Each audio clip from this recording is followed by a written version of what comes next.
Le brouillard s'étirait sur le quartier industriel comme une bête fatiguée mais tenace, s'infiltrant entre les entrepôts de briques et effaçant les réverbères un à un. Ce n'était pas un froid brutal, mais un froid sournois, humide, qui s'installait lentement dans les os. Daniel Cross conduisait prudemment, les deux mains bien posées sur le volant, le regard fixe.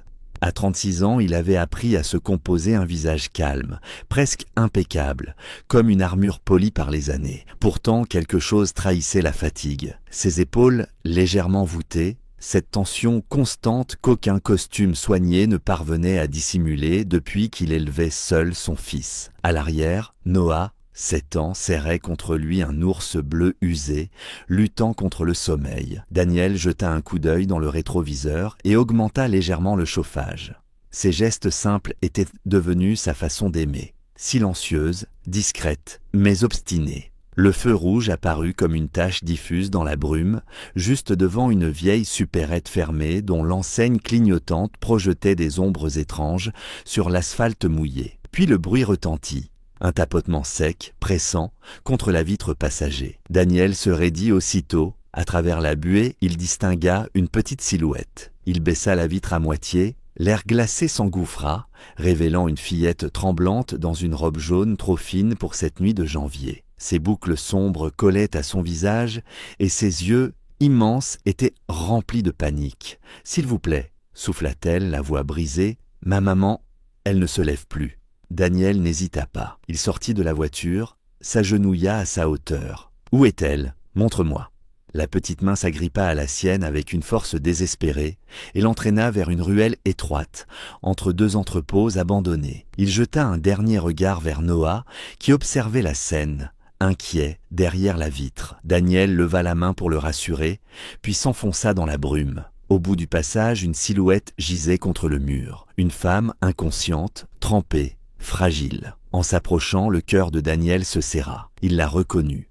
3 jours plus tôt, elle se tenait debout face à lui, déterminée, dénonçant avec force des pratiques qu'il avait jugées excessives. Maintenant, elle était là, brisée par le froid et l'épuisement. Et pour la première fois, Daniel comprit que certaines paroles ne sont pas des opinions, mais des appels à l'aide. La voiture roulait à travers le brouillard, les gyrophares de l'ambulance se reflétant par instants sur le pare-brise comme des éclats de conscience tardive. Daniel conduisait sans parler, concentré sur la route, tandis que la fillette était recroquevillée sur la banquette arrière, collée contre le corps inerte de sa mère, enveloppée dans une couverture thermique. Noah observait la scène en silence, son ours serré contre lui, comprenant sans vraiment comprendre que quelque chose de grave venait de se produire. « Elle n'a presque rien mangé aujourd'hui !» murmura la petite fille d'une voix fragile, comme si le silence devenait trop lourd à porter. Daniel sentit ses mains se crisper sur le volant. Elle expliqua que sa maman travaillait beaucoup, très tard, qu'il y avait toujours des factures, toujours cette peur de manquer avant la fin du mois. Elles avaient pris ce raccourci parce que c'était plus rapide, parce qu'il faisait froid et que rentrer tôt semblait être une victoire. Puis sa mère était tombée, sans bruit, sans prévenir. Ces mots simples résonnèrent en Daniel avec une violence inattendue. 3 jours plus tôt, dans une salle bien éclairée, cette femme avait parlé de retard de paiement, de contrats repoussés, de décisions prises loin des conséquences humaines. Il s'était défendu avec des chiffres, des délais, des procédures. Il avait cru débattre. Elle survivait. La différence le frappa de plein fouet. À l'hôpital, l'odeur antiseptique et les lumières blafardes accueillirent leur arrivée. Les médecins s'activèrent autour de la femme inconsciente et Daniel resta en retrait, tenant la fillette contre lui pendant que Noah s'asseyait tout près. Étonnamment calme, le diagnostic tomba rapidement. Déshydratation sévère, épuisement extrême, rien de spectaculaire, rien qui ne fasse la une, juste un corps qui avait trop donné. Quand on évoqua les formalités, les frais, la petite fronça les sourcils, comme si elle avait déjà compris le poids de ces mots. Daniel sortit son portefeuille presque instinctivement. Ce geste n'était pas de la charité, ni un réflexe de supériorité. C'était une reconnaissance muette, celle d'un homme qui, pour la première fois, voyait clairement le lien entre ses décisions et la fatigue d'une mère étendue sur un lit d'hôpital. Assis dans la salle d'attente, entouré de 2 enfants épuisés, Daniel sentit quelque chose se fissurer en lui. Ce n'était pas de la culpabilité pure, c'était plus profond, la certitude dérangeante qu'il ne pourrait plus jamais prétendre ne pas savoir. Les jours qui suivirent s'installèrent sans annonce, presque en douceur, comme si la vie avait décidé de poursuivre son chemin en silence. Daniel ne chercha pas à provoquer de nouvelles rencontres, et pourtant, elles survinrent. D'abord au supermarché du quartier, un soir banal. Il reconnut la silhouette avant même de voir le visage, cette façon prudente d'avancer dans les rayons, cette attention presque douloureuse portée aux étiquettes de prix. Elle était là, accompagnée de sa fille, tenant quelques coupons froissés dans la main, murmurant des calculs à voix basse. Lorsqu'elle leva les yeux et le vit, un bref éclair d'embarras traversa son regard. Daniel la salua simplement, sans question, sans insistance. Il comprit que le respect, parfois, consistait à ne pas souligner la fragilité. Les enfants, eux, n'avaient pas cette retenue. Noah reconnut la petite aussitôt et courut vers elle avec un sourire franc. Ils parlèrent de choses insignifiantes, des dessins, des jouets, des histoires inventées. Daniel observa la scène à distance, frappé par la facilité avec laquelle les enfants tissaient des liens là où les adultes hésitaient, se protégeaient, se méfiaient. Quelques jours plus tard, ce fut dans un petit café près de l'école. Elle portait un tablier sombre, se déplaçait rapidement entre les tables, mais ses gestes trahissaient la fatigue persistante. Sa fille était assise dans un coin, concentrée sur ses devoirs, la langue légèrement coincée entre les dents. Quand elle vint prendre leur commande, leurs regards se croisèrent à nouveau. Rien de lourd, rien de dramatique, juste une reconnaissance silencieuse. Noah demanda si la fillette pouvait s'asseoir avec eux. Après une hésitation, elle accepta. Daniel vit alors quelque chose qu'il n'avait pas prévu, une normalité fragile, précieuse, presque réparatrice. Au fil de ces instants, Daniel sentit ses propres défenses s'affaiblir. Il n'essayait plus d'aider.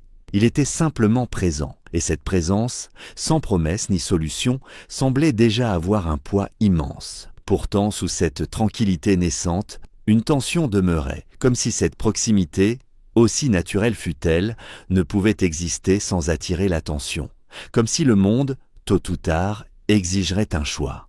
La pression ne vint pas sous forme de cris ni de menaces ouvertes. Elle arriva poliment, presque avec élégance. Un appel de son père, une invitation à passer, discuter un peu. Daniel connaissait ce ton, celui qui prétend protéger alors qu'il impose. Dans le bureau familial, entre le bois sombre et les portraits d'ancêtres, les mots tombèrent lentement, mesurés. On parla de stabilité, d'image, de prudence.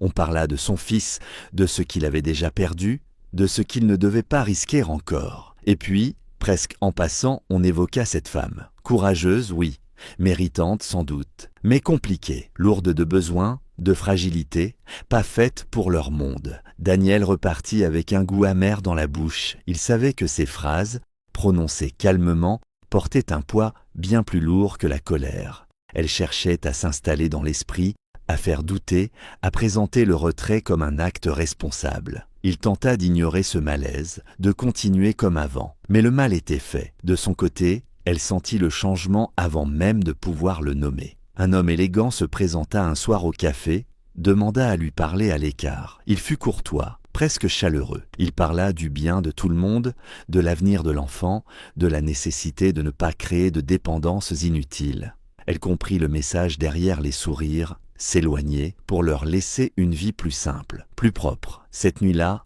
assise au bord du lit de sa fille endormie, elle prit une décision qui lui brisa le cœur. Elle cessa de répondre aux messages, changea ses habitudes, évita le parc, le café, les lieux où leurs chemins se croisaient. Ce n'était pas de la colère, c'était une forme de protection pour lui, pour son fils, pour sa propre dignité. Quand Daniel frappa enfin à sa porte, elle resta sur le seuil. Sa voix était calme, mais ses yeux disaient l'effort immense que cela lui coûtait. « Tu as une vie entière, murmura-t-elle. Moi, je fais juste en sorte de tenir debout. » Il voulut protester, expliquer, mais elle referma doucement la porte, et dans le couloir vide, Daniel comprit que certaines pertes ne font pas de bruit, mais laissent un vide assourdissant. Ce fut une rencontre minuscule qui fit basculer le destin, presque invisible, comme un murmure que seule l'innocence pouvait porter. Devant une boulangerie de quartier, un matin froid, son père croisa la fillette. Elle le reconnut aussitôt,